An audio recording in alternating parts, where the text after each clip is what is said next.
Hi hello. അപ്പോൾ ഇന്നൊരു video എന്താണെന്ന് വെച്ചാൽ ഇന്ന് ചെയ്യാൻ പോണ വീഡിയോ എന്താണെന്ന് വെച്ചാൽ ഇന്ന് ഞാൻ ദിയ കൃഷ്ണയുടെ ഒരു വീഡിയോ കണ്ടു കേട്ടോ. നമ്മളെല്ലാവരും കണ്ടു, കുറേ പേര് കണ്ടു, കുറേ കമൻസ് ഉണ്ട്, കുറേ കാര്യങ്ങളൊക്കെ ഉണ്ട്. ആ വീഡിയോ കണ്ടപ്പോൾ ഇന്ന് ശരിക്കും ഒന്ന് റിയാക്ട് ചെയ്യണം തോന്നി. റിയാക്ട് ചെയ്യാന്ന് വെച്ചാൽ അവർ സോഷ്യൽ മീഡിയയിൽ പറഞ്ഞൊരു കാര്യമാണ്. അതുകൊണ്ട് നമ്മൾ സോഷ്യൽ മീഡിയയിലുള്ളതുകൊണ്ട് നമ്മൾ സോഷ്യൽ മീഡിയയിലുള്ളവരാണല്ലോ. അപ്പോൾ നമ്മൾ സോഷ്യൽ മീഡിയയിലൂടെ നമ്മുടെ ഒരു അഭിപ്രായം പറയണു. കുറേ പേര് കമൻറ്റായിട്ട് പറയുന്നുണ്ട്, നമുക്ക് ചാനലുണ്ട്, നമ്മൾ ഇങ്ങനെ പറയുന്നവരാണ്, അതുകൊണ്ട് നമ്മൾ ഇങ്ങനെ പറയണു. ഒരുപാട് പേര് നമ്മൾ ചിന്തിച്ച അതേ രീതിയിൽ ചിന്തിച്ചിട്ടുണ്ട്. എന്താ വിഷയം എന്നുള്ളത് അറിയാത്തവർക്കായിട്ട് അറിഞ്ഞിട്ടുണ്ടായിരിക്കും. കാരണം മിക്കവാറും ദിയ കൃഷ്ണയുടെ വീഡിയോ കാണുന്ന ആൾക്കാരായിരിക്കും നമ്മളുടെ ഈ വീഡിയോ കാണുന്നത്. എന്താ വിഷയം എന്ന് അറിഞ്ഞിട്ടുണ്ടായിരിക്കും. ആ കുട്ടികളെ പല കാര്യങ്ങളിലും ഒരുപാട് സപ്പോർട്ട് ചെയ്തിരുന്നു. സപ്പോർട്ട് ചെയ്യാന്ന് വെച്ചാൽ ഇനി അവർ നല്ലത് ചെയ്താൽ ഇതേപോലെ സപ്പോർട്ട് ചെയ്യും. ഇതിനെ എതിർക്കല്ല. പക്ഷെ ദിയയുടെ രീതി, ദിയ പറഞ്ഞ കാര്യം അത് ശരിയല്ല. ചിലപ്പോൾ അവർക്കത് ശരിയായിരിക്കാം, പക്ഷെ മറ്റുള്ളവർ എല്ലാം അതാണ് ശരി എന്നുള്ളൊരു അഹങ്കാരം മുഖത്ത് കണ്ടു. അപ്പൊ എനിക്ക് തോന്നി അത്ര നല്ലൊരു കാര്യമായി അല്ല. പിന്നെ ദിയേനെ ഇഷ്ടപ്പെടുന്ന ഒരുപാട് പെൺകുട്ടികളുണ്ട്. ദിയേനെ എന്താ പറയാ, ദിയ അടിപൊളിയാണ്, ദിയ ചെയ്യുന്ന പോലെ ചെയ്യാൻ നടക്കുന്ന കുറേ കുട്ടികളുണ്ട്. അപ്പൊ അവരൊക്കെ ചിലപ്പോ ഇതൊന്ന് ആ രീതിയിൽ എടുത്താലോ അല്ലെ. ഇതിന്റെ കമന്റ് ബോക്സ് കണ്ട സമയത്ത് ഞാൻ വായിച്ച എല്ലാ കമന്റും അവർക്കെതിരാ. അതാണ് ഞാൻ സത്യം പറഞ്ഞ ഈ വീഡിയോന്റെ കാര്യം നമ്മൾ ഡിസ്കസ് ചെയ്ത് തന്നെ. വിഷയം പറഞ്ഞില്ല. വിഷയം പറയാം. അതായത് അശ്വിൻ്റെ അമ്മേനെ എന്തുകൊണ്ടാണ് അശ്വിൻ്റെ അമ്മ എന്ന് പറയണത് എന്നുള്ളത് കമന്റ്സിൽ ചോദിക്കണം. അമ്മയെന്ന് വിളിച്ചൂടെന്ന്. അത് കമന്റ്സ് ചോദിക്കണവര്, ആ ചോദ്യം ചോദിച്ചവർ ഇത്ര വലിയ തെറ്റ് ചോദിച്ചതായിട്ടൊന്നും എനിക്ക് തോന്നിയില്ല. എന്തൊക്കെ കമന്റുകൾ വരാറുണ്ട്. പക്ഷെ ദിയക്ക് ആ ചോദ്യം ഇഷ്ടപ്പെട്ടില്ല. ദിയയുടെ മുഖത്തൊരു അഹങ്കാരം നിറഞ്ഞ ഭാവത്തിൽ ഒരു പ്രത്യേക സ്വരത്തിലൊക്കെ സംസാരിക്കണം. ഇത്രയും ആൾക്കാർ അവരുടെ വീഡിയോ കാണും വേണം, സബ്സ്ക്രൈബ് ചെയ്യും വേണം, ഒക്കെ വേണം. പക്ഷെ അവർക്ക് ഇഷ്ടപ്പെടാത്ത കമന്റ്സ് എഴുതാൻ പാടില്ല. അപ്പൊ അവർ ഈ രീതിയിൽ റിയാക്ട് ചെയ്യും. അവരെന്നാലും കമന്റ് എഴുതിയവരെ ചീത്ത പറഞ്ഞൊന്നല്ല, പക്ഷെ ആ പറഞ്ഞ 2-3 വാക്കുണ്ട്. ആറ്റിറ്റ്യൂഡ് ഒന്നും ശരിയല്ലായിരുന്നു. ആറ്റിറ്റ്യൂഡ് ഒക്കെ ഭയങ്കര ബോറായിരുന്നു. ദിയ കൃഷ്ണ പരിപാടി എങ്ങനെയാണെന്നറിയോ?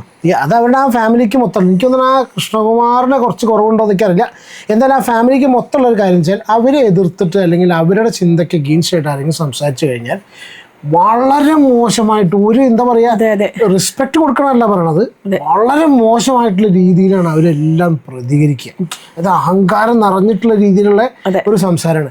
ഇന്ന് ഇപ്പോൾ ഒരു സോഷ്യൽ മീഡിയയിൽ ഇത് സോ കോൾഡ് ഇങ്ങനെ സബ്സ്ക്രൈബേഴ്സൊക്കെ വെച്ചിട്ട് ഇങ്ങനെ വലിയ ആൾക്കാരായിട്ട് നടക്കണ്ടല്ലോ. ഇത് ആൾക്കാർ കണ്ടിട്ട് അവരുടെ സമയം മെനക്കെടുത്തിയിട്ടാണ്.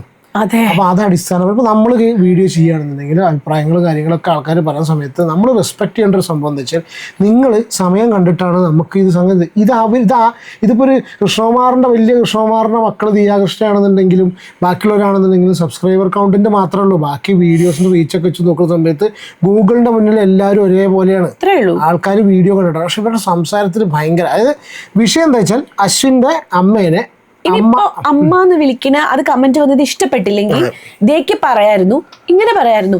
ഞാൻ പറഞ്ഞുതരാന്നല്ല കേട്ടോ, ഓരോരുത്തർക്ക് ഓരോ ശൈലി. ആ കുട്ടിക്ക് ഒരിക്കലും അങ്ങനെ മാറാൻ കഴിയൂല. ഇങ്ങനെ പറയായിരുന്നു, അശ്വിൻ എന്റെ ഫ്രണ്ടാണ്, ഞാൻ ആദ്യം തന്നെ അവരെ ആന്റി എന്ന് വിളിച്ച് ശീലിച്ചു. അപ്പൊ അങ്ങനെയുള്ള എത്രയോ ആൾക്കാരുണ്ട്. അത് മാറ്റാൻ പറ്റാത്തൊരു ഇഷ്ടം പോലെ ഉണ്ട്. ആന്റി വിളിച്ച് ശീലിച്ചവര് അങ്ങനെ വിളിക്കൂ. പക്ഷെ ഇത് അങ്ങനെയൊന്നല്ല, വഴി കൂടെ അതാണ് എനിക്ക് ഞാൻ പ്ലേ ചെയ്യാം. കഴിഞ്ഞതിന് ശേഷം ഞാൻ എന്താന്നുള്ളത് കമന്റിലേക്ക് പോവാം. ഞാൻ അശ്വിന്റെ അമ്മ അല്ലെങ്കിൽ ആന്റി എന്ന് വിളിക്കുന്നത് ആന്റിക്ക് ഒരു കുഴപ്പമില്ല. ഷീ സോ ഹാപ്പി ദാറ്റ് ഞാൻ അങ്ങനെ വിളിക്കുന്നതില്. എനിക്ക് അമ്മ എന്ന് വിളിക്കാൻ മരുതൻകുഴി വീട്ടിലൊരാൾ ഇരിപ്പുണ്ട്. പുള്ളിക്കാരിയുടെ പേരാണ് സിന്ധു കൃഷ്ണകുമാർ. അപ്പൊ ആ പുള്ളിക്കാരിനെ അല്ലാതെ എനിക്ക് വഴി നിൽക്കുന്ന എല്ലാവരെയും അമ്മയെ അച്ഛന്നൊന്നും എനിക്ക് വിളിക്കാൻ പറ്റില്ല. എന്റെ അച്ഛൻ കൃഷ്ണകുമാറാണ്, എന്റെ അമ്മ സിന്ധു കൃഷ്ണയാണ്. അശ്വിന്റെ അമ്മയാണ്. ഇതാണ് സംഭവം. ഇതെന്താന്ന് അറിയൂ കൂട്ടേട്ടാ, വിവരമില്ലായ്മ എന്ന് വെച്ചാൽ കുറേ പൈസ, എനിക്ക് എന്ത് തോന്നിയാലും കുഴപ്പമില്ല, കുറേ കാശുള്ളതുകൊണ്ടോ കുറേ ഇങ്ങനെ എന്താ പറയുക കുറേ ഡ്രസ്സും കുറേ കാര്യങ്ങളും എല്ലാം ഉണ്ടായി അടിപൊളിയായി നടന്നുകൊണ്ടോ കാര്യമില്ല. കുറച്ച് വിവരം വേണം. എഡ്യൂക്കേഷൻ ഉണ്ടോ? എഡ്യൂക്കേഷൻ ഉണ്ടാവില്ലേ?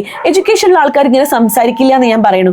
നല്ലൊരു എഡ്യൂക്കേഷനാണ് കിട്ടിയെന്ന് വെച്ചാൽ ആ പറഞ്ഞത് പൊട്ടത്തരാണ്. വഴി കൂടെ പോണ ആൾക്കാരെയൊക്കെ അമ്മ എന്ന് വിളിക്കും. ഞാൻ ചോദിക്കട്ടെ, എന്റെ വീട്ടില് നമ്മുടെയൊക്കെ വീട്ടില് ചില അമ്മമാര് വരില്ലേ, എനിക്ക് അവരെപ്പോഴും അമ്മമാരെന്നേ പറയാൻ പറ്റും. നമ്മളെ ഇപ്പൊ കുറച്ച് സഹായിക്കാൻ വരുന്നവരാണെങ്കിലും അല്ലാതെ വേറെ ജോലിക്ക് വരുന്നവരാണെങ്കിലും അവരും ഒരു പ്രായം കഴിഞ്ഞവരാണെങ്കിൽ ഞാൻ ആന്റി എന്നൊന്നും അവരെ വിളിക്കാറില്ല, അമ്മയെന്നാ വിളിക്കാറ്, അമ്മാന്നേ വിളിക്കാറുള്ളൂ. അത് എന്റെ കൾച്ചർ, ഞാൻ ജീവിച്ച ചുറ്റുപാടായിരിക്കും അവർ. പക്ഷെ അങ്ങനെയല്ല, ഒരുപാട് പേരുണ്ട് അങ്ങനെ. മുസ്ലിം ഫ്രണ്ട്സിന്റെ ഞങ്ങൾ ഒരുപാട് പേരുണ്ട്. ഇനി ഞങ്ങളുടെ ജനറേഷന്റെ കുഴപ്പമാണെന്ന് അറിയില്ല. മുസ്ലിം ഫ്രണ്ട്സിന്റെ അമ്മമാര് ഉമ്മ എന്ന് വിളിക്കും, ക്രിസ്ത്യൻസ് ഫ്രണ്ട്സിന്റെ അമ്മമാര് ചിലപ്പോൾ മമ്മി എന്ന് വിളിക്കും. എന്റെ അമ്മേനെ അമ്മ വിളിക്കുന്ന എത്ര കുട്ടികളുണ്ടെന്ന് അറിയോ? ഇതൊക്കെ അവനാന്റെ അമ്മേനെ ഒഴിവാക്കിയിട്ട് വിളിക്കുന്നതല്ല, ആ ഒരു അമ്മ എന്നുള്ള വാക്കിന്റെ ഒരു ഇഷ്ടമാണ്. ഇതെന്താ അറിയോ? ഇത് മറ്റുള്ളവരോടൊന്നും ആത്മാർത്ഥത ഇല്ല ഇവർക്ക് പ്രത്യേകിച്ച് ആരോടും ഒരു അറ്റാച്ച്മെന്റോ ആത്മാർത്ഥതയോ വീട്ടിൽ പോലും ഇല്ല. ഈവൻ മറ്റവണ്ടല്ല ബാക്കിലിരിക്കുന്ന ഭർത്താവ് ഉദ്യോഗസ്ഥൻ സത്യം പറഞ്ഞാൽ കഷ്ടം തോന്നി. ഈ ഒന്നുമില്ലെങ്കിലും പേഴ്സണലായിട്ട് ഒരാളോട് സംസാരിക്കണ പോലെയും കൂടെ അല്ല ഇൻ ഫ്രണ്ട് ഓഫ് പബ്ലിക്. അവരുടെ ഇത്ര അധികം സബ്സ്ക്രൈബേഴ്സിന് മുന്നിൽ അല്ലെങ്കിൽ വ്യൂവേഴ്സിന് മുന്നിൽ സംസാരിക്കുന്ന സമയത്ത് എനിക്ക് തോന്നുന്നു 2-3-4 ലക്ഷം. അല്ലെങ്കിൽ അശ്വിന് പറഞ്ഞു കൊടുത്തു ആ വഴി പോണവരെ എന്നുള്ള കാര്യം പറയണ്ട, അത് കട്ട് ചെയ്തിയാ വേറെ അങ്ങനെ പറഞ്ഞൂടെ? എനിക്ക് അങ്ങനെ തോന്നിട്ടോ. കാരണം എന്തെങ്കിലും ഒരു വില കൊടുക്കുന്നുണ്ടെങ്കിൽ അശ്വിന്റെ അമ്മയുടെ കാര്യം പറഞ്ഞ ഉടനെ വഴി കൂടെ പോണവരൊക്കെ അമ്മ എന്ന് വിളിക്കാൻ പറ്റില്ല. അത് പറ്റില്ല. അത് ആ അമ്മ എന്ന് വിളിക്കാൻ തോന്നണമെങ്കിലും വേണം മനസ്സിലൊരു എന്തെങ്കിലും. ഞാനേ അത് വിളിക്കേണ്ട, അത് കമന്റ്സ് ആ രീതിയിൽ തന്നെയാണ് പറയുന്നത് കേട്ടോ. അതായത് അത് വിളിക്കാനുള്ള യോഗ്യത ഇവക്കില്ലാതെ.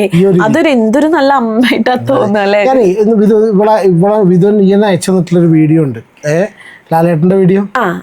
അതെന്താ വെച്ചാൽ അതെനിക്ക് അല്ല, നമ്മളൊക്കെ പറയുമ്പോൾ അവർക്ക് ചിലപ്പോൾ പുച്ഛം തോന്നും. കാരണം എല്ലാം ആയിട്ടുള്ള തികഞ്ഞൊരു എത്ര പറയുക ലെജൻഡ് അല്ലേ നമ്മുടെ ലാലേട്ടൻ. ഈ അടുത്ത് കണ്ടൊരു വീഡിയോ, ഒരു മുത്തശ്ശിക്ക് ലാലേട്ടനെ കാണണം എന്ന് പറഞ്ഞപ്പോൾ ലാലേട്ടൻ വീഡിയോ കോൾ ചെയ്തു. അപ്പോൾ ലാലേട്ടൻ വീഡിയോ കോൾ ചെയ്തിട്ട് ഹായ് ആന്റി എന്നൊന്നല്ല പറഞ്ഞത്. ലാലേട്ടൻ പറഞ്ഞു ആ അമ്മേന്ന് വിളിച്ച് വഴി കിടന്ന ലാലേട്ടൻ്റെ ആരും അല്ല. ലാലേട്ടൻ വിളിച്ച് ആ അമ്മേ. അതാണ് ഞാൻ ബാക്കി പറയില്ല, അതാണ് വിദ്യാഭ്യാസം. ഇതാണ് തറവാട്. അല്ലാതെ കുമ്പിളിൽ കുത്തിയിട്ട് കൊടുക്കണ മറ്റാള് പറഞ്ഞ സാധനമല്ല. ഞാൻ ആ വീഡിയോ പ്ലേ ചെയ്യട്ടോ.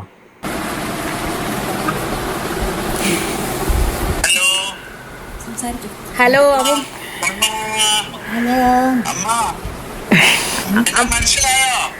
അമ്മൂമ്മ, ഇതാരാ അമ്മൂമ്മ? ആരാന്ന് നോക്ക്.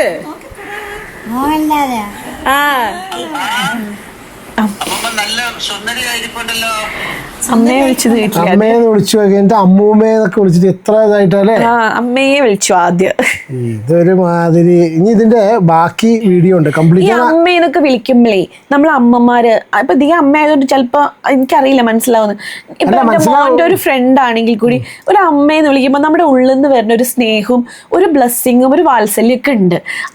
അതൊക്കെ വരും. അതിനിപ്പോ നമ്മുടെ മക്കളല്ലെങ്കിലും വേറൊരു കുട്ടി ആരായാലും നമ്മളെ അമ്മയെ വിളിക്കുമ്പോൾ അതൊരു സുഖം വേറെ തന്നെയാ. ഇതിപ്പോ ഞാൻ പറയട്ടെ, ചില അമ്മായിയമ്മമാരെ ഇപ്പോ അമ്മയെന്ന് വിളിക്കാത്തവര് ചിലവരുണ്ടാവും. അത് ശീലിച്ചതിനനുസരിച്ചിട്ട് ഇപ്പൊ കുഞ്ഞുമോള് ഇവരൊക്കെ നമ്മള് കുട്ടികളുടെ അനിയത്തിയൊക്കെ ഇപ്പൊ അവര് ചെറുപ്പം മുതലേ കണ്ട് ശീലിച്ച വ്യത്യാസപ്പെട്ട കുറെ പേരുകളുണ്ടാവും. ഒറ്റയടിക്ക് മാറ്റാൻ കഴിയില്ല. പക്ഷെ അതല്ല, അതൊന്നുമല്ല കേട്ടോ. ആദ്യ പറഞ്ഞ അമ്മേനെ വേണമെങ്കിൽ അശ്വന്റെ അമ്മേനെ ആന്റിന്നോ അല്ലെങ്കിൽ അശ്വന്റെ അമ്മന്നോ എങ്ങനെയെങ്കിലും വിളിച്ചോട്ടെ. പക്ഷെ ആ പറഞ്ഞില്ല, അവരെ പറ്റി പറഞ്ഞ ഉടനെ തന്നെ വഴി കൂടെ പോണവരെയൊക്കെ അമ്മന്ന് എനിക്ക് വിളിക്കാൻ പറ്റില്ല. ആ കുട്ടിയുടെ കാര്യം പറയുകയാണെങ്കിൽ നമ്മൾ പൊതുവെ പലപ്പോഴും അശ്വിന്റെ അമ്മയായാലും ട്രീറ്റ് ചെയ്യാൻ വേണ്ടി നമ്മളെ കൊണ്ടുപോയിക്കൊണ്ടിരുന്നത് ലീലയിലാണ്. അവിടെയാണ് നമ്മൾ എപ്പോഴും പൊക്കോണ്ടിരുന്നത്. ഫോർ സം റീസൺ എനിക്ക് ഇഷ്ടമുള്ളതുകൊണ്ടായിരിക്കണം അവിടെ കൊണ്ടുപോകുന്നത്. അപ്പൊ ഇന്നും നമ്മൾ അവിടെ തന്നെയാണ് പോവാന്ന് വെച്ചത്. പിന്നെ കുറെ പേര് അപ്പൊ ഞാൻ സ്ഥിരം അശ്വിന്റെ ഫാമിലിയുള്ള വ്ളോഗ് എടുക്കുമ്പോൾ അതിന്റെ അടിയിൽ വന്ന് ചോദിക്കുന്നൊരു ചോദ്യം, എന്താ അശ്വിന്റെ അമ്മ എന്ന് പറയുന്നത്, അമ്മ എന്ന് വിളിച്ചുകൂടെ എന്നുള്ളത്. നിങ്ങൾ എല്ലാവരും മനസ്സിലാക്കേണ്ട കാര്യം, നിങ്ങൾ എത്രത്തോളം പേരാണ് നിങ്ങളുടെ ഹസ്ബൻഡിന്റെ അമ്മേനെ അമ്മ എന്ന് വിളിക്കുന്നതോ മമ്മി എന്ന് വിളിക്കുന്നതോ ആന്റി എന്ന് വിളിക്കുന്നത്, അതൊന്നും എനിക്കറിയില്ല. എല്ലാവർക്കും അവരവരുടെ ഇഷ്ടങ്ങളാണ്. ഞാൻ അശ്വിന്റെ അമ്മ അല്ലെങ്കിൽ ആന്റി എന്ന് വിളിക്കുന്നത് ആന്റിക്ക് ഒരു കുഴപ്പമില്ല. She is so happy that ഞാൻ അങ്ങനെ വിളിക്കുന്നതിൽ. എനിക്ക് അമ്മ എന്ന് വിളിക്കാൻ മരുതൻകുഴി വീട്ടിലൊരാൾ ഇരിപ്പുണ്ട്. പുള്ളിക്കാരിയുടെ പേരാണ് സിന്ധു കൃഷ്ണകുമാർ. അപ്പൊ ആ പുള്ളിക്കാരിനെ അല്ലാതെ എനിക്ക് വഴി നിൽക്കുന്ന എല്ലാവരെയും അമ്മയെ അച്ഛന്നൊന്നും എനിക്ക് വിളിക്കാൻ പറ്റില്ല. എന്റെ അച്ഛൻ കൃഷ്ണകുമാറാണ്, എന്റെ അമ്മ സിന്ധു കൃഷ്ണയാണ്. അശ്വിന്റെ അമ്മയാണ് മീനാക്ഷി, അശ്വിന്റെ അച്ഛനാണ് ഗണേഷ്. അപ്പൊ അശ്വിൻ ഒരിക്കലും വന്ന് എന്റെ അമ്മയെ കണ്ടിട്ട് അമ്മേ അല്ലെങ്കിൽ എന്റെ അച്ഛനെ കണ്ട അച്ഛാ എന്ന് വിളിക്കത്തില്ല. അങ്ങനെ വിളിച്ചാൽ ഞാനും ചെയ്യുന്ന എനിക്ക് രണ്ടാണോന്നേ ഞാൻ ചോദിക്കത്തുള്ളൂ. അയാൾ അങ്ങനെ വിളിക്കത്തില്ല, കാരണം തോന്നിയിട്ടില്ല. അയാൾ എന്റെ അച്ഛനെ വിളിക്കുന്ന അങ്കിളെന്നും അമ്മയെ വിളിക്കുന്ന ആന്റിന്നുമാണ്. പക്ഷെ അത് ഇന്നേ വരെ ആരും കണ്ടിട്ടില്ല, ചോദിച്ചിട്ടില്ല. അതെന്താന്ന് എനിക്ക് അറിയത്തില്ല. എല്ലാവർക്കും അവരവരുടെ അമ്മ അച്ഛനൊക്കെ ഉണ്ടല്ലോ, അവരെയൊക്കെ വിളിച്ചാൽ മതി. ഇനി ഇല്ലാന്നുണ്ടെങ്കിൽ ബാക്കിയുള്ളവരെ പോയി വിളിച്ചോളൂ. ആ ഡയലോഗ് ഇനി ഇല്ലാന്നുണ്ടെങ്കിൽ അവരെ പോയി വിളിച്ചോളൂ. എന്തൊരു അഹങ്കാര ഈശ്വര, ദൈവത്തെ മറന്ന് എന്ത് സംസാര കുട്ടി ഇതൊക്കെ. ഇതിനി എല്ലാവരും സിന്ധു കൃഷ്ണൻ ഇങ്ങനെ പറയുന്നുണ്ട്, ഈ കുട്ടികളെ ഇത്രയും വളർത്തിയ ഒരു അമ്മ. ഞാൻ തന്നെ പറഞ്ഞിട്ടുണ്ട്, ഞാൻ എത്ര പ്രാവശ്യം പറഞ്ഞെന്നറിയോ, സിന്ധു കൃഷ്ണ പറഞ്ഞ ലേഡിയെ സമ്മതിച്ചു ഈ കുട്ടികളെ ഇത്രയും നന്നായി വളർത്തിയല്ലോ എന്നുള്ളതൊക്കെ. പക്ഷെ ഇതൊക്കെ വീട്ടിൽ നിന്ന് പഠിക്കേണ്ട കാര്യങ്ങളല്ലേ? ഇങ്ങനെയാണോ സംസാരിക്കുക? ഇതിപ്പോ ഈ തന്നെ പറഞ്ഞിട്ടുള്ളൂ. ഇളയ മകളെ കേസ് എന്തായിരുന്നു കഴിഞ്ഞ ആഴ്ച സോഷ്യൽ മീഡിയ എന്നിട്ടാണ് ഈ അഹങ്കാരം കാണിക്കുന്നത്. ഞാൻ പറയട്ടെ, ഏറ്റവും ആ കുട്ടി കാണിച്ചത് ഏറ്റവും തേർഡ് റൈറ്റ് ആയിട്ടുള്ള കാര്യം സത്യം അല്ലേ? കാരണം അത്രയും മോശം കാര്യം. കാരണം എന്ത് പറഞ്ഞാലും ശരി, എനിക്ക് ആ കുട്ടീനെയൊക്കെ ഭയങ്കര ഇഷ്ടമായിരുന്നു. പക്ഷെ ഞാൻ ഞെട്ടിപ്പോയി. കുട്ടിയുടെ മറപ്പേ വിശ്വസിച്ചില്ല. കുട്ടിയുടെ മറ ഇങ്ങനെ ഒരു വീഡിയോ ഉണ്ട്, നീ കണ്ടോ? ഞാൻ സത്യം പറഞ്ഞ് ഞെട്ടിപ്പോയി. എന്തിന്റെ കേടാവേ കുട്ടിക്കൊക്കെ. ബാക്കി കേട്ടോ. ഇപ്പൊ നാളെ ഓമി കല്യാണം കഴിച്ച് വേറെ എങ്ങോട്ടെങ്കിലും പോകുന്നു. അപ്പൊ ഓമിയുടെ വൈഫിന്റെ അമ്മേനെ ഓമി ചെന്ന് അമ്മ എന്ന് വിളിച്ചാൽ ഞാൻ അവനോട് ചോദിക്കും, അപ്പൊ ഞാൻ ആരെന്ന് ഞാൻ ഉറപ്പായിട്ടും ചോദിക്കും. എനിക്കിപ്പോ ഓമി വേറൊരാളെ പോയി അമ്മ എന്ന് വിളിച്ചാൽ എനിക്ക് സ്ട്രെസ് ആവും. എനിക്ക് എന്നെ മാത്രം വിളിച്ചാൽ മതി, വേറെ ആരെയും വിളിക്കുന്നത് എനിക്ക് ഇഷ്ടപ്പെടത്തില്ല. അപ്പൊ അതേപോലെ തന്നെ അവിടെ എന്ത് സംഭവിച്ചു എന്നറിയോ? ഇപ്പോഴത്തെ ഈ ഇവരുടെയൊക്കെ ജനറേഷനിലുള്ളവർ പറയണ കാര്യമാണ്, സ്വന്തം അതായത് അവനാന്റെ കാര്യങ്ങൾ തീരുമാനിക്കാനുള്ള അവകാശം അവനാനിക്കാണ്, അതിലാരും ഇടപെടാൻ പാടില്ല. അപ്പൊ ഓമിയുടെ കാര്യത്തിൽ ഇടപെടുമോ? അപ്പൊ ഓമിക്ക് ഓമിയുടേതായ ഒരു പിന്നെ എന്ത് തീരുമാനിക്കാനുള്ള അവകാശം ഒന്നും ഇല്ലേ? ഇനിയിപ്പൊ അശ്വിൻ അങ്ങനെ തീരുമാനിച്ചിട്ട് ചില കാര്യങ്ങൾ ചെയ്താൽ സമ്മതിക്കൂ? അശ്വിനെ പറയരുത്, പാവം. അതവിടെ ബാക്കിലെ കുട്ടീനൊക്കെ പിടിച്ചിട്ട് ഓരൊക്കെ ഇറങ്ങി വന്ന് അശ്വിന് ഇടയ്ക്കിടയ്ക്ക് പഴയ വീഡിയോ ഒക്കെ ഇങ്ങനെ ഓരോ നോക്കുന്ന സമയത്ത് ഇടയ്ക്കിടയ്ക്ക് ഇവൻ ഫ്രെയിം ഔട്ട് ആവും. ഇവൻ മെല്ലെ എങ്ങനെങ്കിലും ഫ്രെയിം വന്ന് കഴിച്ചില്ലാവുമ്പോ എവിടെ വാ പോലെ എവിടെ ചങ്ങാതി ഓടി എത്തി. മറ്റേ സത്യം പറഞ്ഞാൽ പറയുന്നത് കൊണ്ട് നമുക്ക് കാണുമ്പോൾ തോന്നുന്ന കാര്യമാണ്. മറ്റേ സിനിമയിലെ ശങ്കരാടിയും സുകുമാരിയും തങ്കു അവര് നല്ല വർക്ക് ഫ്രം ഹോം ഒക്കെയാ. അത് അങ്ങനെ സമയം കിട്ടണോണ്ട് പോവായിരിക്കും. അതൊക്കെ ഓരോരുത്തരുടെ ഇഷ്ടാട്ടോ. ഞാനൊന്നും പറയില്ല. കാരണം എന്താന്ന് വെച്ചാൽ അത് അശ്വിന് ഇഷ്ടപ്പെട്ട രീതിയിൽ അശ്വിൻ ജീവിക്കുന്നു. എന്റെ ഒരു കാര്യം പറയട്ടെ, പെണ്ണാണെന്നില്ല. പക്ഷെ എന്നാലും എന്താ വെച്ചാൽ പ്രത്യേകിച്ച് ഈ ഒരു വിഷയം വരുന്ന സമയത്ത് കാറിന്റെ ബാക്കിൽ ഇരുന്നിട്ട് ഇതിങ്ങനെ ദിയക്ക് ഫ്രണ്ടിൽ ഇരിക്കാൻ പറ്റുള്ളൂ. അല്ല ഫ്രണ്ടിൽ അങ്ങനെ പറയാറ്. ദിയക്ക് ഏത് വണ്ടിയാണെങ്കിലും ആ ഫ്രണ്ടിലേ ഇരിക്കാൻ പറ്റുള്ളൂ. ഡ്രൈവർ ഇപ്പുറത്തുണ്ടാവും. അല്ല അതെന്തോ ആയിക്കോട്ടെ, അതൊക്കെ ഓരോരുത്തരെ ഇഷ്ടമാണ്. അതല്ല ഞാൻ പറഞ്ഞോണ്ടിരുന്ന അതല്ല. ഇത് പറയുമ്പോൾ ബാക്കിൽ ഈ ചങ്ങാതി ഇരിക്കുന്നു കേൾക്കണം. ഞാൻ ബാക്കിൽ നിന്ന് ഉദ്ദേശിച്ചത് അവിടെ ഒരു പ്രസൻസ് ഉണ്ടല്ലോ, ഈ മനുഷ്യൻ്റെ പ്രസൻസ് ഉണ്ടല്ലോ. വഴി കൂടെ വഴി പോണ ആൾക്കാരെയൊക്കെ എനിക്ക് അങ്ങനെ വിളിക്കാൻ പറ്റില്ല എന്ന് പറയുമ്പോൾ ഒരു തീരെ പുല്ല് വരില്ല. ഒന്നുമില്ല, അത് വിവരമില്ലായ്മയാണ്, വേറെ ഒന്നുമില്ല തലയിൽ. ഇപ്പൊ അശ്വിന്റെ അമ്മയ്ക്കായാലും എന്റെ അമ്മയ്ക്കായാലും എല്ലാവർക്കും അവരവരുടെ പിള്ളേർ അമ്മ എന്ന് വിളിക്കുന്നതായിരിക്കത്തില്ല ഇഷ്ടം. എല്ലാരും കൂടെ വന്നിട്ട് അമ്മയെ പിന്നെ പ്രത്യേകിച്ച് ഇപ്പൊ ഭയങ്കര ഒരു എന്താ പറയാ, ഭയങ്കര ആറ്റിറ്റ്യൂഡ്, ഭയങ്കര അഹങ്കാരം. എവിടുന്നൊക്കെ എന്തൊക്കെ ഉണ്ടെന്നൊരു തോന്നൽ തോന്നിയിട്ടുള്ളൂ. അമ്മയൊന്നും അല്ലല്ലോ. എനിവേസ് ആ ഒരു കമന്റിനുള്ള ആൻസർ ആയിട്ട് ഞാൻ തന്നതാണ്. കാരണം എപ്പോഴും ആൾക്കാരത് ഇട്ടിട്ട് വെറുപ്പിക്കുന്നുണ്ട്. കണ്ടു മടുത്തിട്ട് ഞാനൊരു ഉത്തരം തന്നല്ലേ ഉള്ളതിന് വെറുപ്പിക്കുകയാണെന്ന് ഈ കാണുന്നവര് സീരിയസ് ആയിട്ട് കാണുന്നവർ അത്യാവശ്യം നല്ല രീതിയിൽ കമന്റ്സ് കൊടുത്തിട്ടുണ്ട്. എന്തായാലും അല്ലേ, വേറെന്താ? അപ്പൊ വേറൊന്നുമില്ല, ഇത് കണ്ടപ്പോ പ്രതികരിക്കാൻ തോന്നി. അല്ല, ഓരോരുത്തരും എന്ത് വിളിക്കണം എന്ന് അവരൊരു ഇഷ്ടാട്ടോ. അതെ, പക്ഷെ അമ്മ എന്നൊക്കെ പറയുന്നത് ഒരു വലിയ വാക്കാണ് കേട്ടോ. അത് ഇത്ര ഇതാക്കിയിട്ട് അത് അവനാന്റെ അമ്മയെ മാത്രമേ വിളിക്കാൻ പാടൂ. അല്ല, അത് ഈ നേരത്തെ പറഞ്ഞ പോലെ തന്നെ അമ്മ എന്നൊക്കെ വിളിക്കണമെങ്കിൽ ഉള്ളിലൊരു തോന്നലും ഒരു കാര്യമൊക്കെ വരണം. ഉണ്ടായിരിക്കില്ല, പക്ഷെ അവരോട് അത് തോന്നുന്നുണ്ടായില്ല. പക്ഷെ അവർ ഒരു പാവാട്ടോ. ഈ വീഡിയോന്റെ ബാക്കി അവർ ആ കുട്ടീനെ കാണുന്ന സമയത്തുള്ള എക്സ്പ്രഷൻ എങ്ങനെ ഇതിന് ആൾക്കാർ കമന്റ് ചോദിച്ചാൽ മതി, ചങ്ങായി കുടുങ്ങി അറിയും അല്ലേ? ശരിക്കും പറയുകയാണെങ്കിൽ അങ്ങനത്തെ ഒരു അച്ഛനും അമ്മയല്ല അപ്പുറത്തെ സൈഡിൽ ഉണ്ടായിരുന്നെങ്കിൽ ഉണ്ടല്ലോ ദിയ കുടുങ്ങിയിരുന്നു. അപ്പോഴാണ് വിവരറിയാം. അവര് കുടുങ്ങുന്നില്ല. ഇതോ അത്രയും അത്യാവശ്യം നല്ല രീതിയിൽ മുന്നോട്ട് പോകാൻ എപ്പോഴും പൈസ ഇത് മാത്രം പോരാ. കറക്റ്റ്. അപ്പോൾ വേറെ പ്രതീക്ഷയൊന്നുമില്ല അല്ലേ? ശരി, നിങ്ങളുടെ അഭിപ്രായം കമന്റ് ചെയ്യും. നമുക്ക് അടുത്തൊരു വീഡിയോയിൽ കാണാം അല്ലേ? Take care and God bless.